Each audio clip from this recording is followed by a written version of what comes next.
Hi అండి. అందరికీ నమస్కారం. ఈరోజు కథ 'క్రూర ప్రేమికుడు పార్ట్ 3'. ఇక కథలోకి వెళితే, సాయంత్రం 4 గంటల సమయం.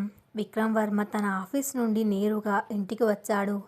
లావణ్యతో నిశ్చితార్థం జరిగినప్పటికీ వాళ్ళిద్దరూ ఎవరి పనుల్లో వాళ్ళు బిజీగా ఉన్నట్లు నటిస్తున్నారు. విక్రమ్ ముఖంలో అలసట, మాలతి గురించిన ఆలోచనలు అల్లుకొని ఉన్నాయి. హాల్లోకి అడుగుపెట్టగానే ఎదురుగా పెద్ద కుర్చీలో సీరియస్గా కూర్చొని ఉన్నాడు రావు సాహెబ్. ఆయన కళ్ళు కోపంతో ఎర్రబడి ఉన్నాయి. విక్రమ్ అది గమనించి, ఏమైంది నాన్న, అంత సీరియస్గా ఉన్నారు? పాలిటిక్స్లో ఏదైనా సమస్య అని నిర్లక్ష్యంగా అడిగాడు. రావు సాహెబ్ చేతిలో ఉన్న వాకింగ్ స్టిక్తో నేల మీద గట్టిగా కొట్టాడు. సమస్య నా పాలిటిక్స్లో కాదురా, నీ బుర్రలో ఉంది, నీ పనుల్లో ఉంది అని గర్జించాడు. విక్రమ్కు ఏమీ అర్థం కాలేదు. ఏమైంది నాన్న, ఏంటి విషయం?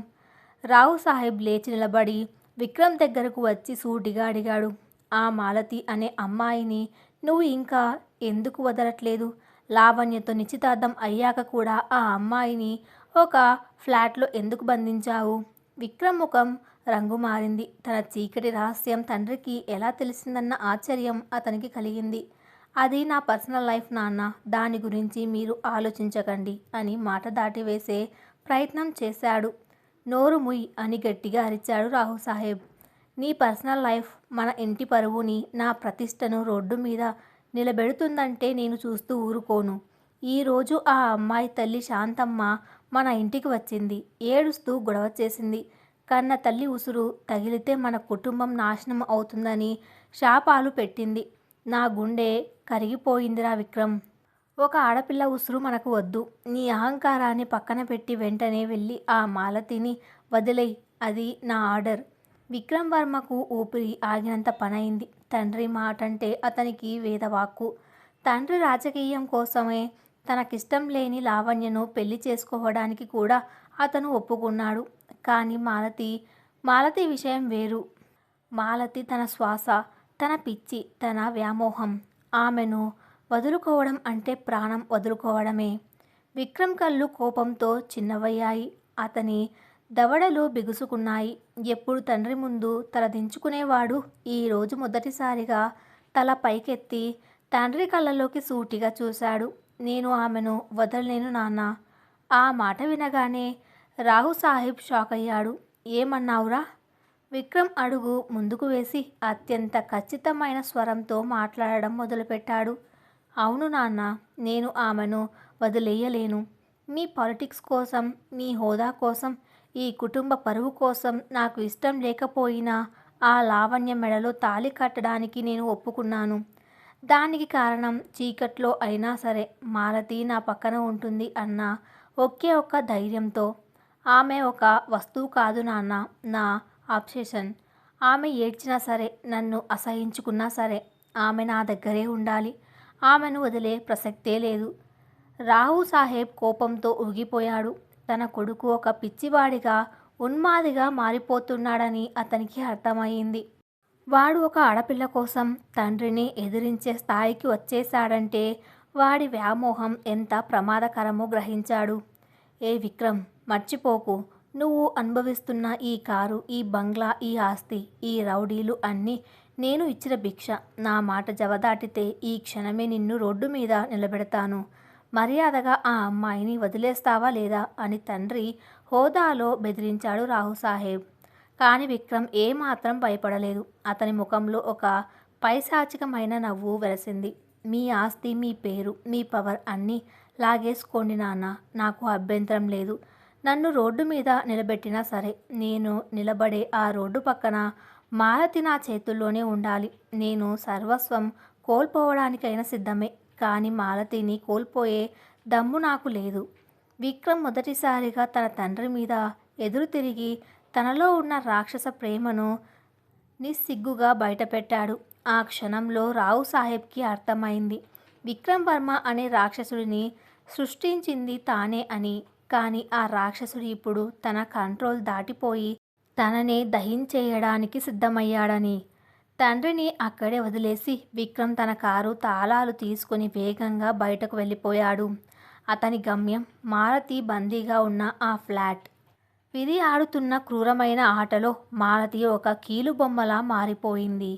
తండ్రిని ఎదిరించి బయటకు వచ్చిన విక్రమ్ వర్మలోని ఉన్మాదం ఇప్పుడు హద్దులు దాటింది. ఒకవైపు తనను కాపాడుకోవాలని చూస్తున్న కన్నతల్లి, మరోవైపు తన కోసం ప్రాణాలు వదిలేసే స్నేహితుడు, ఇంకోవైపు తనను ఎలాగైనా తన గుప్పెట్లో బంధించి పూజించాలనుకుంటున్న ఒక రాక్షసుడు. ఈ ముగ్గురి మధ్య మాలతి జీవితం గాలిలో ఆరబోసిన దీపంలా మారిపోయింది. రావు సాహెబ్ ఇంటికి వెళ్ళి ఆవేదనతో శాపనార్థాలు పెట్టి వచ్చిన శాంతమ్మ ఆటో దిగి ఇంటికి చేరుకునే లోపే గుండె నొప్పితో, తీవ్రమైన దగ్గుతో కుప్పకూలిపోయింది. ఇరుగు పొరుగు వారు ఆమెను హుటాహుటిన దగ్గరలోని ఒక ప్రైవేట్ ఆసుపత్రికి తరలించారు. విషయం తెలిసి బందీగా ఉన్న మాలతి విక్రమ్కి తెలియకుండా కళ్ళు గప్పి ప్రాణాలు అరచేతిలో పెట్టుకొని ఆసుపత్రికి పరిగెత్తుకుంటూ వచ్చింది. ఆసుపత్రి వాతావరణం, మందుల వాసన, హడావిడిగా తిరుగుతున్న నర్సులు, కన్నీళ్లతో ఎదురుచూస్తున్న రోగుల బంధువులు. ఐసీయూ ముందు నిలబడి ఉన్న మాలతి గుండె వేగంగా కొట్టుకుంటుంది. లోపల వెంటిలేటర్ మీద తన తల్లి చావు బతుకుల మధ్య పోరాడుతుంది. డాక్టర్ బయటకు వచ్చి ముఖం గంభీరంగా పెట్టి ఒక పిడుగులాంటి వార్త చెప్పాడు. చూడమ్మా మాలతి, మీ అమ్మగారి పరిస్థితి చాలా విషమంగా ఉంది. ఊపిరితిత్తులు పూర్తిగా దెబ్బతిన్నాయి. వెంటనే ఒక ఎమర్జెన్సీ ఆపరేషన్ చేయాలి. దానికి కనీసం 10 లక్షల రూపాయలు ఖర్చవుతుంది. ముందే కౌంటర్లో 5 లక్షలు కడితేనే మేము సర్జరీ మొదలు పెట్టగలం. ఆలోచించుకోవడానికి సమయం లేదు. ఏ క్షణమైన ప్రాణాలు పోవచ్చు అని చెప్పి లోపలికి వెళ్ళిపోయాడు. ఆ మాటలు వినగానే మాలతి కళ్ళ కింద భూమి కంపించినట్లు అనిపించింది. 10 లక్షలా? తన స్కూల్ జీతం నెలకు 15,000. ఇంట్లో చిల్లి గవ్వలేదు. అప్పు ఇస్తారన్న నమ్మకము ఏ బంధువులపైన లేదు. అమ్మా అంటూ గోడకు ఆనుకొని కింద కూర్చుండిపోయి వెక్కి వెక్కి ఏడవడం మొదలుపెట్టింది మాలతి. ఆ క్షణంలో తన ప్రపంచం తనకంతకు చీకటిగా మారుతున్నట్లు అనిపించింది. సమయం గడిచిపోయింది. ఐసీయూ లోపల మానిటర్ మీద హార్ట్ బీట్ శబ్దం వేగంగా వినిపిస్తోంది. ఏ క్షణంలో ఏం జరుగుతుందో అన్న భయం. డబ్బు ఎలా తీసుకురావాలి? ఎవరిని అడగాలి? మాలతి మెదడు మొద్దుబారిపోయింది. అప్పుడే ఆమెకు ఒకే ఒక్క పేరు గుర్తొచ్చింది. ఒకే ఒక్క ఆశాకిరణం. అర్జున్. అవును, అర్జున్ తన కోసం ప్రాణాలు ఇవ్వడానికైనా సిద్ధపడినవాడు. ఎక్కడైనా అప్పు చేసైనా సరే తన తల్లిని కాపాడుతాడన్న నమ్మకం. వెంటనే తన పాత ఫోన్ తీసుకొని వణుకుతున్న చేతులతో అర్జున్ నెంబర్కు డయల్ చేసింది. కానీ అవతల వైపు ఏం జరుగుతుందో మాలతికి తెలియదు. అర్జున్ ఇంకా హాస్పిటల్ బెడ్ మీదే ఉన్నాడు. విక్రమ్ రౌడీలు కొట్టిన దెబ్బలకు అతని శరీరం అంతా కుట్లు కట్టి ఉన్నాయి. ఒక కాలు విరిగిపోయి ప్లాస్టర్ వేసి ఉంది. సరిగ్గా అదే సమయంలో అర్జున్ గదిలో విక్రమ్ వర్మ పంపిన 2 రౌడీలు ఉన్నారు. వాళ్ళ చేతుల్లో కత్తులు ఉన్నాయి. ఒక రౌడీ కత్తిని అర్జున్ మెడ మీద పెట్టి నొక్కి పట్టుకున్నాడు. అర్జున్ పక్కన ఉన్న టేబుల్ మీద ఫోన్ మోగుతుంది. స్క్రీన్ మీద మాలు అని కనిపిస్తోంది. అర్జున్ కళ్ళల్లో నీళ్లు సుడులు తిరుగుతున్నాయి. ఫోన్ లిఫ్ట్ చేయాలని అతని చెయ్యి ముందుకు వెళ్ళింది. కానీ వెంటనే ఆ రౌడీ ఫోన్ లాక్కున్నాడు. ఏయ్ అర్జున్, ఆ ఫోన్ ఎత్తావంటే ఇక్కడే నిన్ను కోసేస్తాను. నిన్ను మాత్రమే కాదురా, ఆ ఆసుపత్రిలో ఉన్న మాలతిని, వాళ్ళ అమ్మను కూడా పైకి పంపించేస్తాం. మా అన్న విక్రమ్ వర్మ ఆర్డర్ అది. ఆ ఫోన్ కట్ చెయ్యి అని దారుణంగా బెదిరించాడు. తన వల్ల మాలతికి, ఆమె తల్లికి ఏ ప్రమాదం రాకూడదని అర్జున్ ప్రాణ సంకటంలో పడ్డాడు. తన చేతకానితనానికి తానే కుమిలిపోయాడు. రౌడీలు బలవంతంగా అర్జున్ చేత్తోనే ఆ ఫోన్ కాల్ని కట్ చేయించారు. అటువైపు మాలతి చెవిలో ఫోన్ రింగ్ అవుతున్న శబ్దం ఆగిపోయి కాల్ డిస్కనెక్టెడ్ అని వచ్చింది. మాలతి గుండె ఆగిపోయినంత పనయింది. అర్జున్ ఫోన్ కట్ చేశాడా? నా ఆఖరి ఆశ కూడా ఆవిరైపోయిందా? విక్రమ్ వర్మ దెబ్బలకు భయపడి అర్జున్ నన్ను వదిలేశాడా అని ఆమె మనసులో వేల ప్రశ్నలు. అర్జున్ ఎంతటి నిస్సహాయ స్థితిలో ఆ ఫోన్ కట్ చేశాడో ఆమెకు తెలియదు కదా. ఏకైక అండగా భావించిన స్నేహితుడు, ప్రేమికుడు కూడా దూరమైపోయాడన్న నిజం ఆమెను మానసికంగా పూర్తిగా చంపేసింది. లోపల మొత్తం తనను ఒంటరిని చేసి వెక్కిరిస్తున్నట్లు అనిపించింది. ఐసీయూ లోపల నుండి నర్సు కంగారుగా బయటకు వచ్చి, మాలతి గారు, పేషెంట్ పల్స్ పడిపోతుంది. మీరు వెంటనే డబ్బులు కడితే డాక్టర్ గారు ఆపరేషన్ థియేటర్కి షిఫ్ట్ చేస్తారు. ప్లీజ్ త్వరగా ఏదో ఒకటి చెయ్యండి అని అరిచి లోపలికి వెళ్ళిపోయింది. మాలతికి ఇక ఆలోచించే సమయం లేదు. తన కన్న తల్లి ప్రాణం గాలిలో కలుస్తుంటే చూస్తూ ఎలా నిలబడగలదు? ఆత్మాభిమానం, స్వేచ్ఛ, భయం ఇవన్నీ ప్రాణం ముందు చాలా చిన్నవిగా అనిపించింది.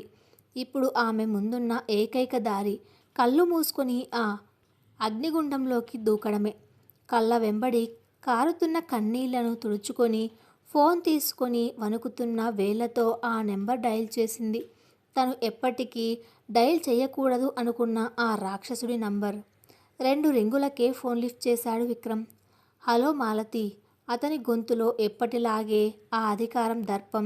తన వస్తువు తన దగ్గరికే తిరిగి వచ్చిందన్న అహంకారం. సార్. మాలతి గొంతు దుఃఖంతో పూడుకుపోయింది. నోట్ నుండి మాట రావడం లేదు. వెక్కి వెక్కి ఏడుస్తోంది. ఏమైంది మాలతి? ఎందుకు ఏడుస్తున్నావు? ఎక్కడ ఉన్నావు నువ్వు అని అడిగాడు విక్రమ్. సార్, అమ్మకి హెల్ప్ కావాలి సార్. ఐసీయూలో ఉంది. ప్రాణాలు పోయేలా ఉన్నాయి. డాక్టర్లు డబ్బులు కట్టమంటున్నారు. నాకు ఎవ్వరూ లేరు సార్. దయచేసి మా అమ్మను కాపాడండి సార్. మీరు ఏమంటే అది చేస్తాను అంటూ ఫోన్ పట్టుకొని ప్రాధేయపడింది మాలతి. అవతల వైపు ఒక్క క్షణం నిశ్శబ్దం. ఆ తర్వాత విక్రమ్ గొంతు ఎంతో స్థిరంగా, అదే సమయంలో ఒక రాక్షసుడిలా వినిపించింది. నేను వస్తున్నాను మాలతి. నువ్వు ఏడవకు. నేనున్నాను. ఫోన్ కట్ అయ్యింది. మాలతి గోడకు ఆనుకొని అలాగే కూర్చుండిపోయింది. ఒక రాక్షసుడి దగ్గర చేయి చాచి తప్పు చేశానా? తన తల్లిని రక్షించుకోవడానికి తన ఆత్మను తాకట్టు పెట్టిందా? ఆ క్షణంలో ఆమెకు ఏమీ అర్థం కాలేదు. 10 నిమిషాలు గడిచాయి. ఆసుపత్రి ముందు ఒకేసారి 3 రేంజ్ రోవర్ల కార్లు వచ్చి ఆగాయి. కార్ల బ్రేకుల శబ్దానికి ఆసుపత్రిలోని వాతావరణం ఉలిక్కిపడ్డారు.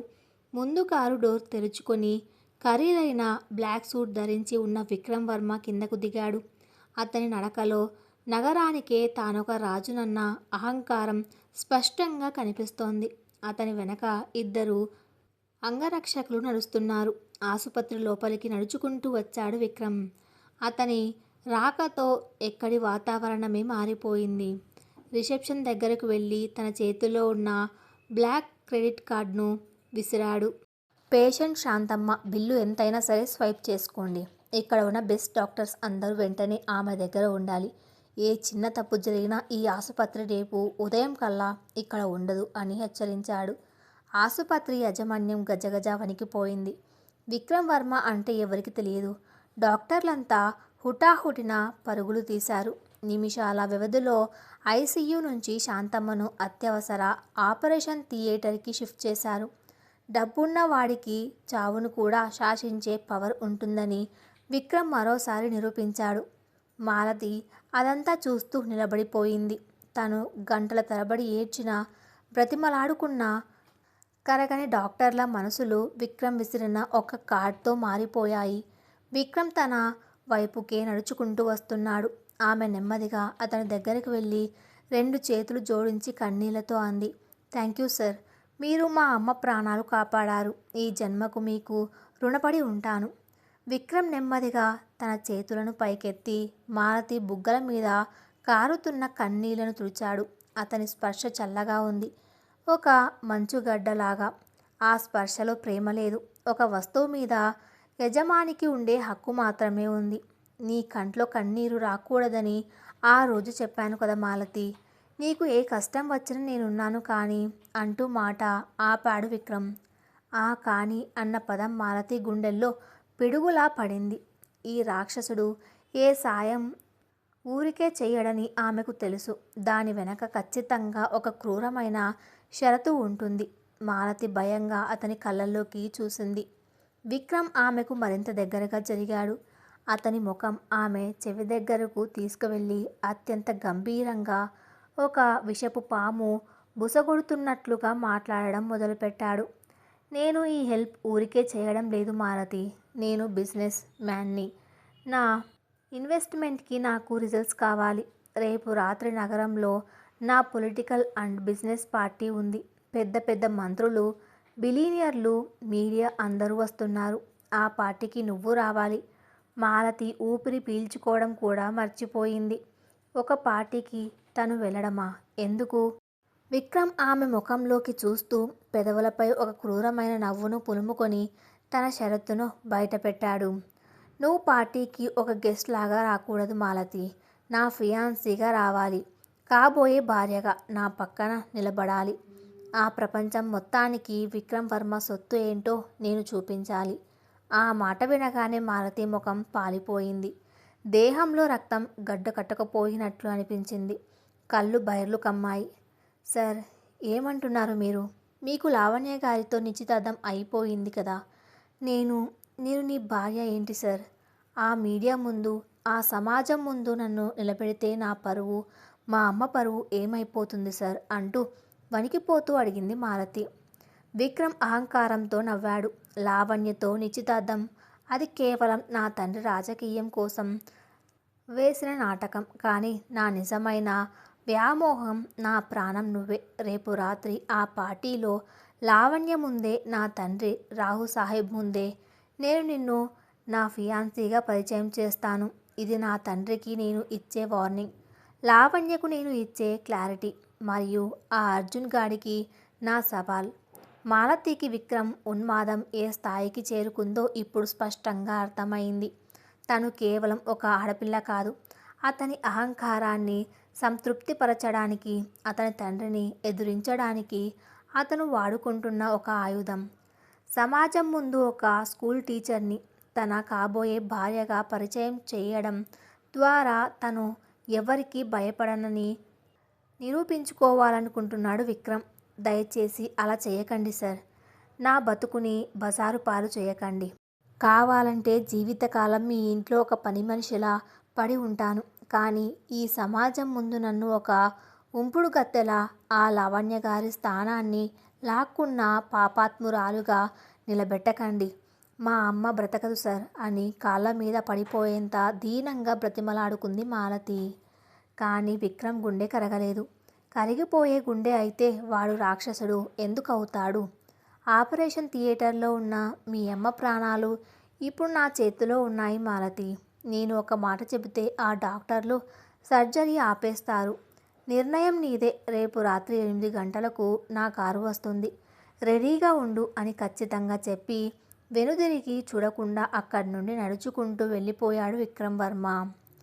విక్రమ్ వెళ్ళిపోయిన తర్వాత మాలతి అక్కడే నేల మీద కూర్చొని శూన్యంలోకి చూస్తూ ఉండిపోయింది.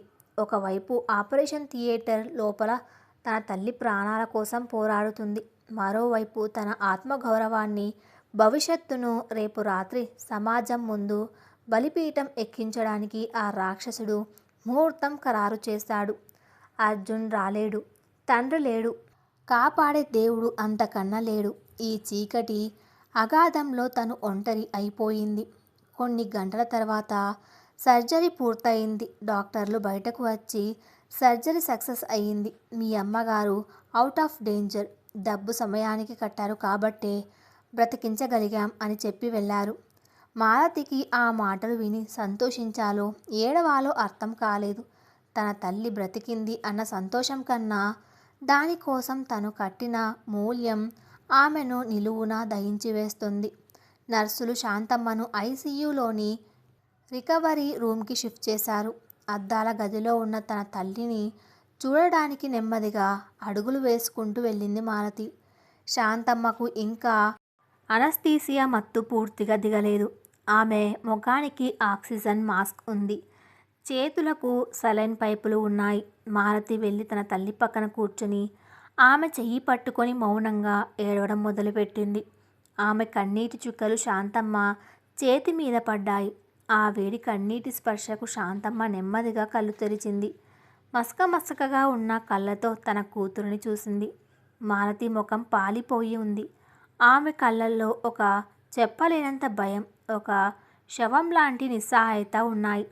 శాంతమ్మ కన్న తల్లి తన బిడ్డ కళ్ళల్లోని బాధను చదవడానికి ఆమెకు మాటలు అక్కర్లేదు.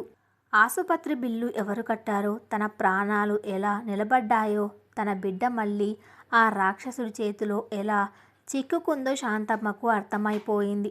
తన ప్రాణాలను కాపాడడం కోసం తన పువ్వులాంటి బిడ్డ ఒక మృగానికి బలి పశువుగా మారిపోయిందని గ్రహించిన ఆ తల్లి గుండె పగిలిపోయింది. మత్తులో ఉన్నా సరే ఆమె కళ్ళ నుండి 2 కన్నీటి బొట్టులు జాలువారాయి. ఆక్సిజన్ మాస్క్ లోపల నుండి ఎవరో బరువైన, ప్రాణం పోతున్నంత వేదనతో కూడిన ఒకే ఒక్క పదం ఆమె నోటి నుండి వెలువడింది. తల్లి. ఆ పిలుపులో తన చేతకానితనం మీద ఉన్న కోపం ఉంది.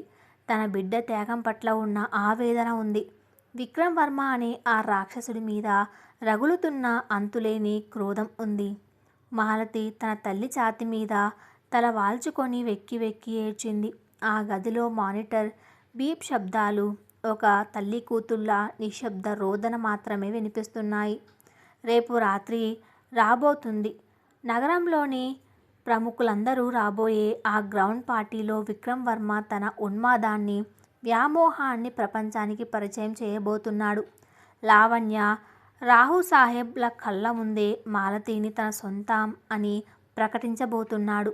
మాలతి అవమానాల పాలైపోతుందా? తండ్రి కొడుకుల మధ్య యుద్ధం మొదలవుతుందా? లేదా చావు అంచుల దాకా వెళ్ళిన అర్జున్ మళ్ళీ లేచి వస్తాడా? రాబోయే ఆ రాత్రి ఎవరి జీవితాలను రక్తం పారిస్తుందో కాలానికే తెలియాలి. నగర నడి ఒడ్డున ఉన్న ఆ 5 స్టార్ హోటల్ ఒక ఇంద్రభవనంలా వెలిగిపోతుంది. చుట్టూ రంగురంగుల లేజర్ లైట్లు, ఖరీదైన విదేశీ కార్లు, ఎటు చూసిన సూట్లు, డిజైనర్ శారీలు ధరించిన నగరంలోని అత్యంత సంపన్నులు, రాజకీయ నాయకులు, బ్యూరోకార్లు.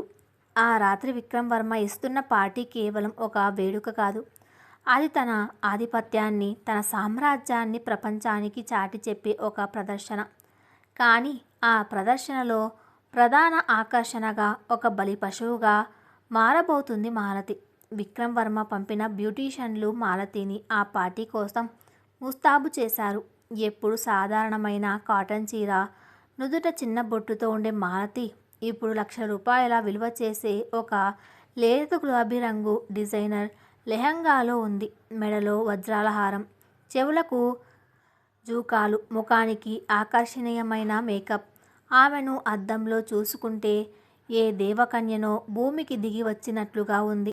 ఆమె అందం వర్ణనాతీతం. కానీ ఆ అలంకారం వెనక ఆమె మనసు ప్రాణం లేని శవంలా మారిపోయింది. కళ్ళల్లో కన్నీళ్లు ఇంకిపోయాయి. అమ్మ బ్రతికింది. ఆ ప్రాణం నిలబడడం కోసం నా ప్రాణాన్ని, నా ఆత్మను ఈ రాక్షసుడికి అమ్మేశాను అన్న వేదన ఆమెను నిలువునా దహించి వేస్తోంది. గది తలుపు తెరుచుకుంది. నల్లటి టెక్సడో సూట్ ధరించి ఒక హాలీవుడ్ హీరోలా కనిపిస్తున్నాడు విక్రమ్ వర్మ. అతని చూపులు మాలతి మీద పడగానే అతని కళ్ళల్లో ఒక ఉన్మాదపు మెరుపు మెరిసింది. ఆమె అందం అతన్ని మంత్రముగ్ధుడిని చేసింది. నెమ్మదిగా ఆమె దగ్గరకు వచ్చి ఆమె భుజాన్ని తాకాడు. మాలతి ఒళ్ళు ఉలిక్కిపడింది. ఈరోజు నువ్వు నా సొంతం మాలతి, నా మహారాణివి. ఈ ప్రపంచమంతా నా పాదాల కింద ఉండొచ్చు, కానీ నువ్వు మాత్రం నా గుండెల్లో ఉంటావు. పద, నా సామ్రాజ్యానికి నిన్ను పరిచయం చేసే సమయం వచ్చింది అంటూ ఆమె చేతిని తన చేతుల్లోకి తీసుకున్నాడు. ఆ చేతి పట్టులో ప్రేమ లేదు. ఒక యజమాని తన విలువైన వస్తువును పట్టుకున్న ఒక ఇనుప సంకెళ్లాంటి బిగింపు ఉంది. మాలతికి ఎదురించే శక్తి లేదు. కిమ్మనకుండా అతని అడుగుల్లో అడుగులు వేసుకుంటూ కిందకు నడిచింది. హోటల్ లోపల ఉన్న విశాలమైన బ్యాంక్వెట్ హాల్. ఒక పక్క లైవ్ మ్యూజిక్, మరో పక్క ఖరీదైన షాంపైన్ గ్లాసులతో అతిథుల సందడి. హోటల్ పెద్ద డోర్లు నెమ్మదిగా తెరుచుకున్నాయి. విక్రమ్ వర్మ మాలతి చేయి పట్టుకొని హాల్లోకి అడుగుపెట్టాడు. క్షణాల్లో ఆ హాల్ అంతా నిశ్శబ్దం అలుముకుంది. మ్యూజిక్ ఆగిపోయింది. అందరి కళ్ళు ఆ జంట మీదే.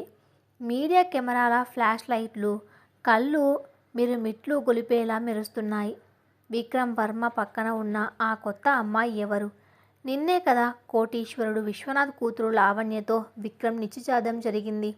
మరి ఈరోజు ఈ అమ్మాయిని చెయ్యి పట్టుకొని అధికారికంగా తీసుకురావడం ఏంటి అన్న గుసగుసలు హాల్ అంతా మొదలయ్యాయి.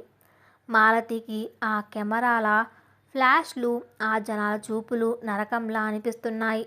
తల దించుకొని భయంతో వణికిపోతుంది. కానీ విక్రమ్ ఆమె చేతిని మరింత గట్టిగా పట్టుకొని దర్జాగా ముందు వరుసలో ఉన్న తన తండ్రి రావు సాహెబ్ దగ్గరకు నడిచాడు. రావు సాహెబ్ ముఖం అవమానంతో, కోపంతో ఎర్రబడిపోయింది. తన కొడుకు ఇంతటి తెగింపుకు వస్తాడని ఆయన ఊహించలేదు. తన వ్యాపార భాగస్వాములు, ముఖ్యమంత్రులు ముందు తన పరువును గంగలో కలిపేశాడని రావు సాహెబ్కి రక్తం మరిగిపోతుంది. కానీ బయటపడలేని నిస్సహాయత. మైక్ తీసుకున్నాడు విక్రమ్. హాల్ అంతా నిశ్శబ్దం. లేడీస్ అండ్ జెంటిల్మెన్స్, ఈ రాత్రి ఈ వేడుక కేవలం నా బిజినెస్ సక్సెస్ కోసం కాదు. నా జీవితంలోకి వచ్చిన ఒక ప్రత్యేకమైన వ్యక్తిని మీకు పరిచయం చేయడానికి. ఈమె పేరు మాలతి. నా ప్రాణం, నా కాబోయే భార్య. ఆ ఒక్క మాటతో హాల్లో బాంబు పేలినట్లు అయ్యింది.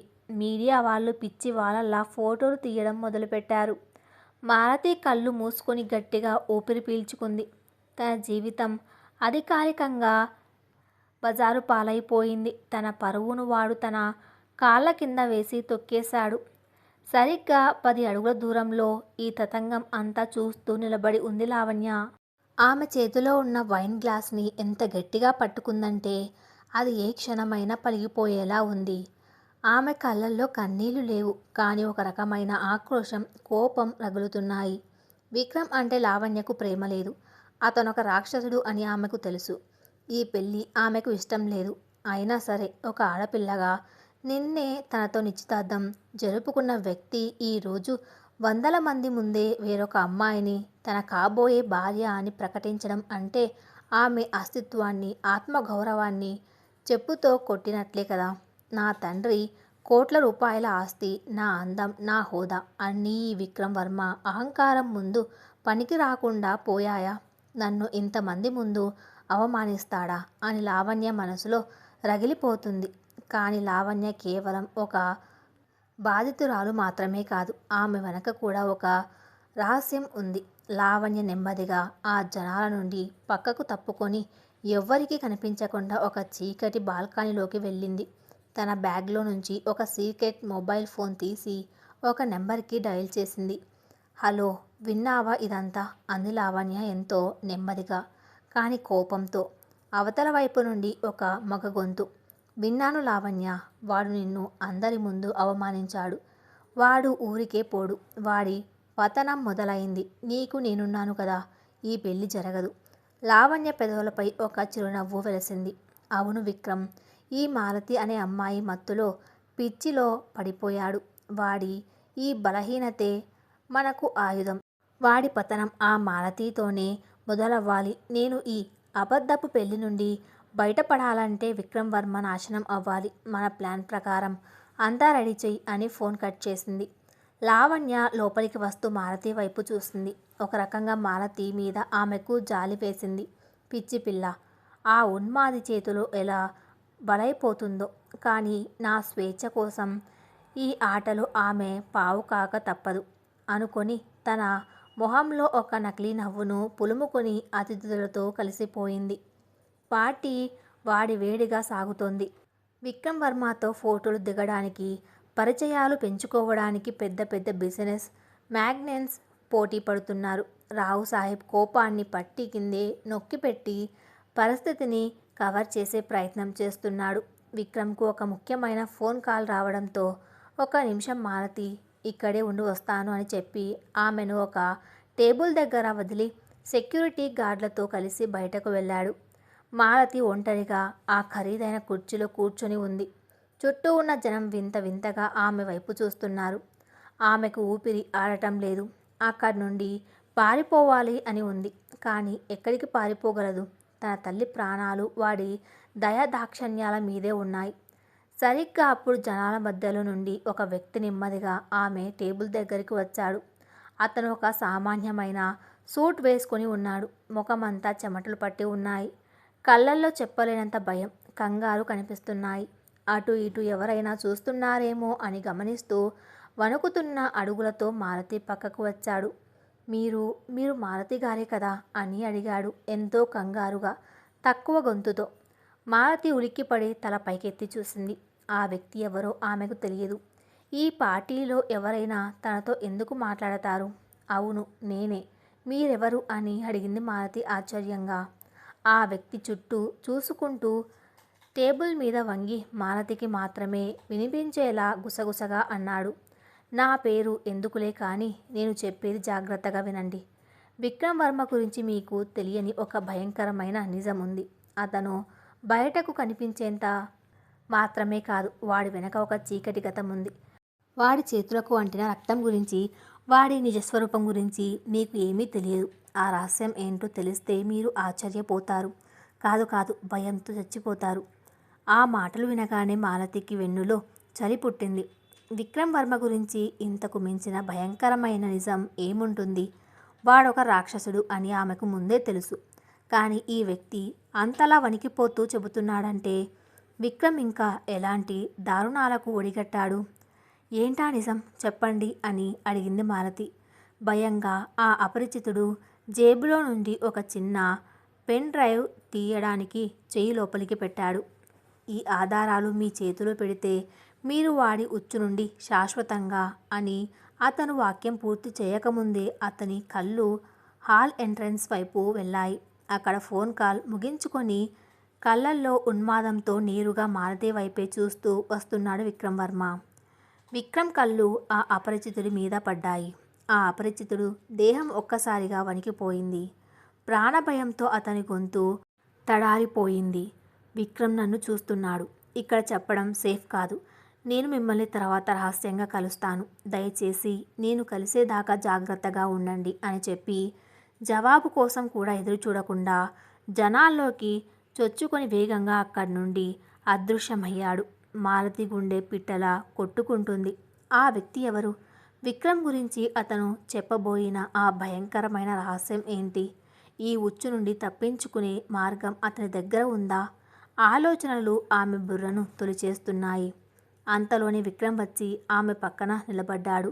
ఏంటి మాలతి, ఎవరు నీతో మాట్లాడుతున్నట్లున్నారు? ఎవరతను అని అనుమానంగా కరకుగా అడిగాడు. మాలతి భయంతో తడబడుతూ, ఎవరు లేదు సార్, జస్ట్ టైం ఎంత అయిందని అడిగారు అంతే అని అబద్ధం చెప్పింది. విక్రమ్ కళ్ళు ఒక్క క్షణం ఆమెను తీక్షణంగా చదివాయి. కానీ ఏమీ అనకుండా చిరునవ్వు నవ్వాడు. పార్టీ ముగింపు దశకు చేరుకుంటుంది. రాత్రి 12 గంటలు దాటుతోంది. అతిథులు నెమ్మదిగా వెళ్ళిపోతున్నారు.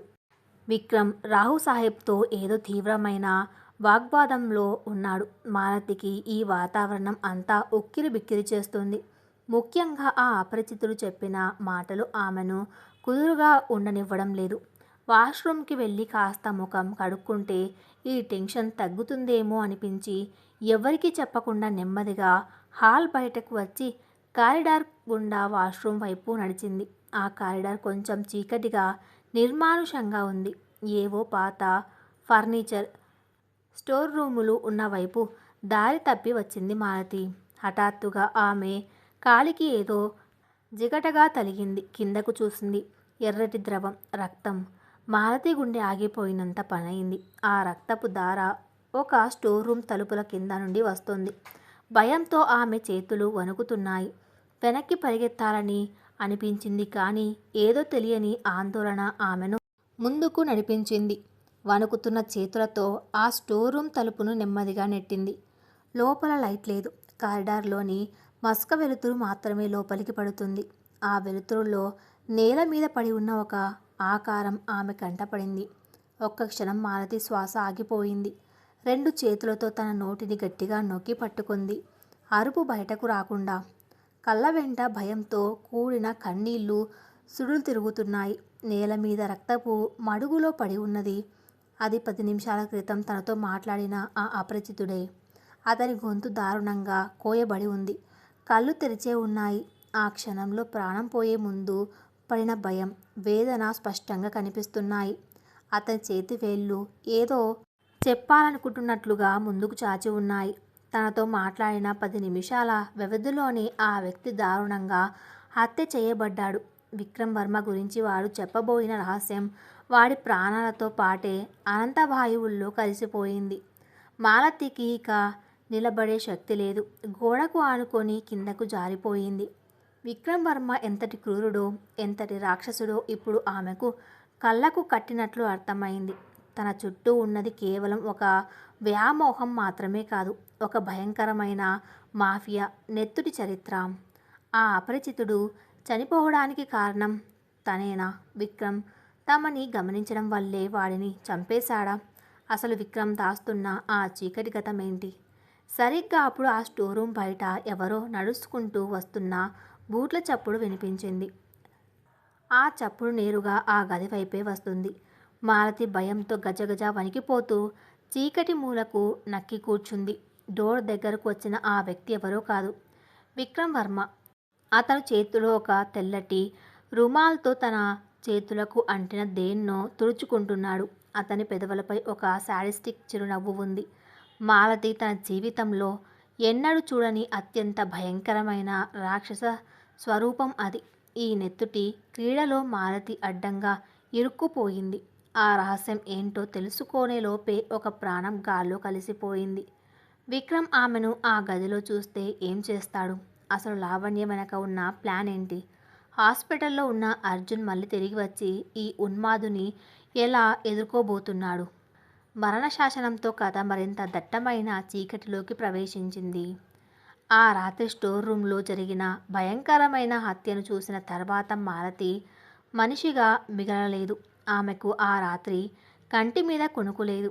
విక్రమ్ వర్మ ఒక రాక్షసుడు అని తెలుసు, కానీ వాడు ఇంతటి ఘాతుకాలకు ఒడిగడతాడని ఊహించలేదు. ఆ అపరిచితుడు చనిపోవడానికి తానే కారణం కావడంతో మాలతిలో పశ్చాత్తాపం, భయం పెరిగాయి.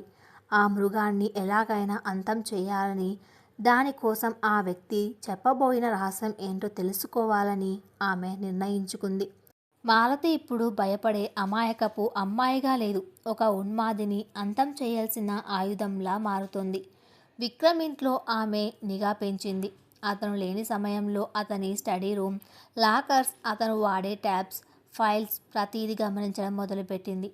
చనిపోయిన ఆ వ్యక్తి ఎవరో తెలుసుకోవడానికి ప్రయత్నిస్తూ విక్రమ్ పాత బిజినెస్ రికార్డ్స్, కాల్ రికార్డ్స్ని రహస్యంగా పరిశీలించింది. కొన్ని రోజుల కష్టతరమైన పరిశోధన తర్వాత ఆమెకు తెలిసిన నిజం, ఆ అపరిచితుడు మరెవరో కాదు, ఒకప్పుడు విక్రమ్ తండ్రి రాహు సాహెబ్తో కలిసి వ్యాపారం చేసిన రఘునాథ్. విక్రమ్ వర్మ తన వ్యాపార సామ్రాజ్యాన్ని విస్తరించడానికి రఘునాథ్ కంపెనీని అక్రమంగా లాక్కున్నాడు. ఆ విషయాన్ని బయట పెడతానన్న కోపంతో సాక్ష్యాలు సేకరించిన రఘునాథ్ని విక్రమ్ కడతీర్చాడు. విక్రమ్ వ్యాపారంలో ఎన్ని అక్రమాలు ఉన్నాయో, ఎంతమందిని నట్టెట్ట ముంచాడో ఆ రికార్డ్స్ చూస్తేనే మాలతికి వెన్నులో వణుకు పుట్టింది. మాలతికి స్కూల్కి వెళ్ళే అనుమతి దొరికింది. అయితే అది కేవలం పక్క ప్లాన్ ప్రకారం. విక్రమ్ అంగరక్షకుల నిఘా మధ్యే ఆమె స్కూల్కి వెళ్తుంది. ఒకరోజు సాయంత్రం స్కూల్ గ్రౌండ్ వెనుక ఉన్న పాత లైబ్రరీ దగ్గర ఒక నీడ ఆమెను పిలిచింది. మాలతి ఉలిక్కిపడి చూసింది. అక్కడ చెట్టు వెనక నిలబడి ఉన్నది మరెవరో కాదు, అర్జున్. అర్జున్ శరీరం మీద ఇంకా గాయాల తాలూకు ఆనవాళ్లు ఉన్నాయి. నడవడానికి కాస్త ఇబ్బంది పడుతున్నాడు. కానీ అతని కళ్ళల్లో మాలతిని రక్షించాలన్న కసి తగ్గలేదు. అర్జున్, నువ్వు ఇక్కడికి ఎలా వచ్చావు? నీకు ప్రాణాపాయం అర్జున్, వెళ్ళిపో అని మాలతి ఏడ్చింది. అర్జున్ నెమ్మదిగా ఆమె దగ్గరికి వచ్చి ఆమె భుజాలను పట్టుకున్నాడు. మాలు, నేను నిన్ను వదిలేయలేదు. నీ కన్నీళ్లు ఆ రోజు నా గుండెల్లో దిగబడ్డాయి. హాస్పిటల్లో ఉన్న మంచం మీద ఉన్న ఒక్క క్షణం కూడా నిన్ను మర్చిపోలేదు. నేను ఖాళీగా కూర్చోలేదు మాలు. విక్రమ్ వర్మ మీద గట్టి ఆధారాలు సేకరిస్తున్నాను. వాడి సామ్రాజ్యాన్ని కూల్చేయడానికి మనకు ఒక ఆయుధం దొరికింది. అర్జున్ తన జేబులో నుండి ఒక పాత డస్ట్ పట్టిన ఫైల్ తీసి ఆమె చేతిలో పెట్టాడు. ఇందులో వాడి అక్రమ వ్యాపారాలు, వాడి తండ్రి రాహు సాహెబ్తో కలిసి చేసిన హత్యలు, ఆ రఘునాథ్ని చంపించిన ఆధారాలు అన్నీ ఉన్నాయి. పోలీసులు విక్రమ్ని పట్టుకోవడానికి ఇది చాలు అని అర్జున్ చెప్పాడు. మాలతి ఆ ఫైల్ తీసుకొని ఆతృతగా పేజీలు తిప్పడం మొదలుపెట్టింది. అందులో విక్రమ్ క్రూరమైన చర్యలన్నీ ఫోటోలు, డాక్యుమెంట్లతో సహా ఉన్నాయి. కానీ ఒక పేజీ తిప్పగానే మాలతి శ్వాస ఆగిపోయింది. అందులో ఒక పాత ఫోటో ఉంది. ఆ ఫోటోలో ఒక చిన్న పిల్లాడితో పాటు ఒక మహిళ ఉంది. ఆ మహిళను చూడగానే మాలతి కళ్ళు పెద్దవయ్యాయి. అది తన అమ్మ శాంతమ్మ. ఆ ఫోటో కింద ఉన్న హెడ్లైన్ చూసి మాలతికి పిచ్చెక్కినట్లయింది. రఘునాథ్ హత్యలో ప్రధాన సాక్షి శాంతమ్మ అని రాసి ఉంది. ఇది ఇది అమ్మ పేరు. ఈ ఫైల్లో అమ్మ పేరు ఫోటో ఎందుకు ఉంది అర్జున్? రఘునాథ్కి మా అమ్మకి ఏం సంబంధం? వాడి హత్యకి నా అమ్మకి ఏం సంబంధం అని అర్జున్ని అరిచింది మాలతి. అర్జున్ ముఖం గంభీరంగా మారింది.